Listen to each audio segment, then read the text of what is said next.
اللہ تعالیٰ آج کی رات میں ہمیں سب گناہوں سے سچی توبہ کرنے کی توفیق عطا فرمائے اور رزق کی تنگی سے اللہ ہمیں محفوظ فرمائے اور غیر کی محتاجی سے اللہ ہمیں محفوظ فرمائے اور دنیا میں اللہ عزتوں کی زندگی نصیب فرمائے اور قیامت کے دن بھی اللہ تعالیٰ عزتوں کے ساتھ اپنے رب کے سامنے کھڑا ہونے کی توفیق عطا فرمائے۔ آج کی رات بجٹ کی رات ہے، بجٹ آج رات بننا شروع ہو جائے گا۔ اس بجٹ میں کیا کیا چیز ہوگی، آئندہ سال کن لوگوں نے زندہ رہنا ہے اور کن لوگوں نے کی موت آنی ہے، تو مردوں کی فہرست بنے گی آج کی رات میں۔ آنے والے سال میں کن لوگوں کی موت واقع ہوگی ان کی آج کی رات میں فہرست بنے گی۔ پھر آنے والے سال میں کن کی شادیاں ہوں گی ان کی بھی فہرست بنے گی، کن کے ہاں بیٹے پیدا ہوں گے، اولاد پیدا ہوگی، اس کی بھی فہرست بنے گی۔ یہ بجٹ ہے، کس کو صحت ملے گی، کس کو بیماری آئے گی، یہ آج کی رات میں فیصلے ہوں گے۔ اور یہ رزق کی لسٹیں بنتی رہیں گی حتیٰ کہ رمضان شریف آ جائے گا۔ پھر 27 رمضان کی رات میں اللہ تعالیٰ ان رشتوں کو فائنل کر کے فرشتوں کو عمل کے لیے پہنچا دیں گے۔ درمیان میں وقفہ اللہ نے اس لیے رکھا کہ میرے بندے اگر اس دوران تو اللہ سے مانگے گا، عبادت کرے گا، دعائیں کرے گا تو ہم تیرے رزق میں تبدیلی بھی کر دیں گے، ہم تیرے لیے اچھے رشتے کا انتظام کر دیں گے، تجھے ہم بیٹا عطا کریں گے، تجھے ہم عزتیں عطا کریں گے، تجھے ہم صحت عطا کریں گے۔ تو یہ بجٹ آج کی رات سے بننا شروع ہوگا اور فائنل کب ہوگا؟ 27 رمضان کی رات کو فائنل ہوگا اور فرشتوں کو عمل کے لیے پہنچا دیا جائے گا۔ نبی علیہ السلام نے فرمایا کیونکہ آج کی رات رزق کے فیصلے ہوتے ہیں تو میرا دل چاہتا ہے کہ جب میرے رزق کے فیصلے ہو رہے ہوں تو میں روزہ رکھوں، لہذا کل کا دن روزہ رکھنا سنت ہے۔ کل کا دن کیا کرنا سنت ہے؟ روزہ رکھنا سنت ہے۔ اور آج کی رات میں صلاۃ التسبیح بھی پڑھے اور اگر وقت ملے تو قبرستان جا کر اپنی موت کو بھی یاد کریں اور اللہ سے دعائیں مانگیں کہ اللہ تعالیٰ میں رزق کی پریشانی سے محفوظ فرمائے، ہمارے گناہوں کو معاف فرمائے اور اللہ ہمیں اپنے مقبول بندوں میں شامل فرمائے۔ جو بندہ تہجد کے وقت میں یا فرض نمازوں کے بعد اللہ تعالیٰ سے عاجزی اور دھاری کے ساتھ دعا مانگے، اللہ تعالیٰ اس کو رزق کی پریشانیوں سے محفوظ فرما لیتے ہیں۔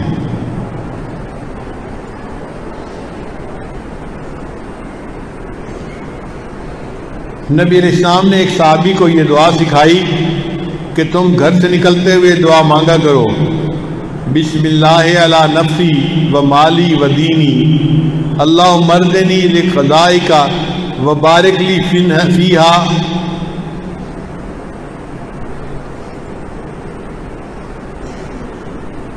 وقدر لی حتی لا احب تعجیل ما اخرت ولا تاخیر ما عجلت۔ تو جو بندہ یہ دعا پڑھ لے گا اللہ تعالیٰ اس کو رزق کی تنگی سے بچا لیں گے۔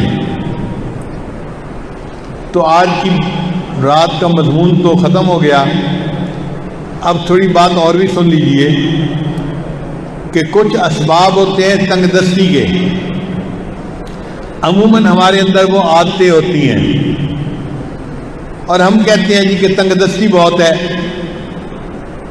ہمیں چاہیے کہ جن چیزوں سے تنگ دستی ہوتی ہے ان اعمال کو چھوڑ دیں۔ پہلا عمل،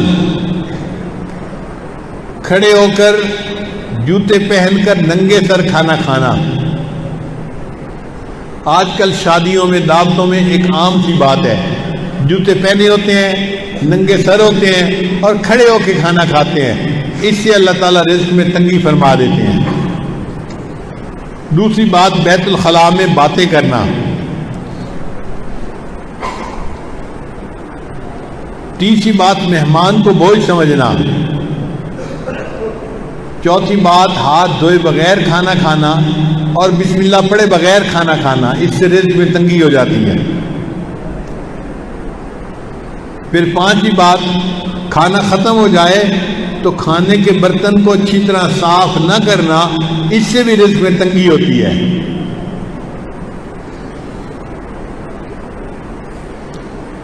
پھر چھٹی بات مسجد میں دنیا کی باتیں کرنا۔ پھر ساتویں بات مانگنے والے فقیر کو جھڑکنا۔ بھئی آپ کے پاس کچھ نہیں ہے دینے کے لیے تو محبت سے اس کو کہہ دے کہ بھائی آگے چلے جاؤ، جھڑکی نہ دیں۔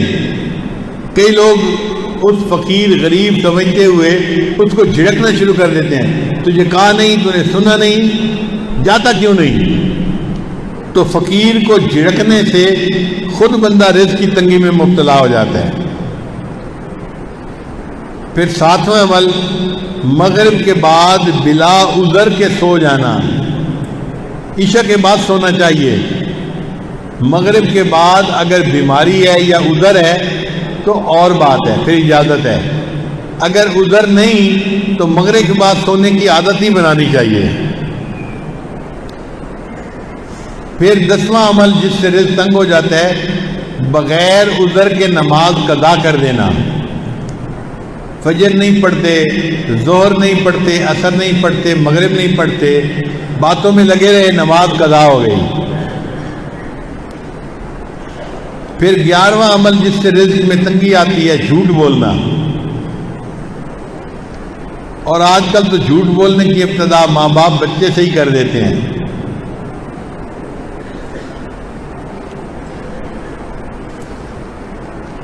پھر 12واں عمل جس سے رزق میں تنگی ہوتی ہے، گانے بجانے میں دل لگانا۔ گانے پسند ہوتے ہیں تو آپ دیکھیں گاڑیوں میں ہر وقت ٹوں ٹوں ہوتی رہتی ہے، گانے لگے ہوئے ہوتے ہیں، میوزک لگی ہوتی ہے۔ پھر 13واں عمل جس سے رزق میں تنگی آتی ہے، اولاد کو برا بھلا کہنا۔ کچھ جاہل ماں باپ کو اولاد کو گالیاں دینے میں مزہ آتا ہے، ماں ہے تو گالیاں دیتی ہے، باپ ہے تو گالیاں دیتا ہے۔ اولاد کو گالیاں دینے سے اللہ تعالیٰ بندے کو رزق کی تنگی میں مبتلا کر دیتے ہیں۔ اس لیے غصے میں بھی اولاد کو دعا دینی چاہیے۔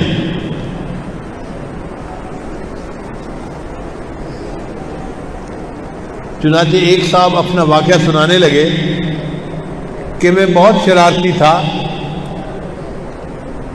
اور گھر والوں کو میں نے تنگ کیا ہوا تھا۔ ایک دن کیا ہوا کہ گھر میں مہمان آئے ہوئے تھے تو میری والدہ نے دال بنائی مہمانوں کے لیے، اور میں نے ایک مٹھی ریت کی بھری اور آ کر ہنڈیا میں ڈال دی۔ اب جب مہمان کھانا کھانے لگے تو دال کے اندر ریت تھی، تو کھانا تو نہیں کھایا جاتا نا، تو مہمانوں کو بھی پریشانی ہوئی اور گھر والوں کو بھی پریشانی ہوئی۔ اب جب گھر والوں کو پریشانی ہوئی تو میرے والد تو غصے میں کہ جس نے یہ کیا ہے میں اس کی پٹائی کرتا ہوں۔ کہنے لگے کہ میری والدہ کو پتہ چلا تو میری والدہ نے پتہ کیا کہ یہ کام کیا کس نے ہے، تو ماں کو بچوں کا پتہ ہوتا ہے، اس نے کہا کہ فلاں نے کیا ہوگا۔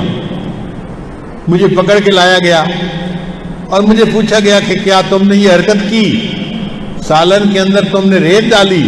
تو امی کے سامنے میں نے اقرار کر لیا، ہاں امی یہ شرارت میں نے کی تھی۔ کہنے لگے کہ یہ شرارت کا جب میں نے اقرار کیا تو غصے میں میری ماں نے مجھے کہا، اچھا تو نے مہمانوں کو تکلیف پہنچائی اور سالن کے اندر تو نے ریت ڈالی، اللہ تعالیٰ تجھے حرم کا امام بنا دے۔ تو وہ کہتے ہیں کہ اللہ نے میری ماں کی دعا کو قبول کر لیا اور آج اللہ نے مجھے دونوں حرم کا امام بنا دیا۔ یہ واقعہ کس کا تھا؟ قاری سدیس کا تھا جو حرم کے امام ہیں۔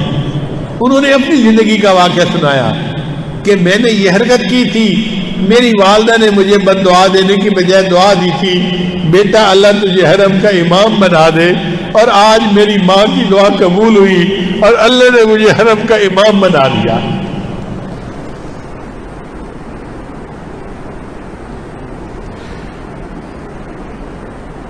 پھر 14واں عمل قرآن پاک کو بے وضو ہاتھ لگانا.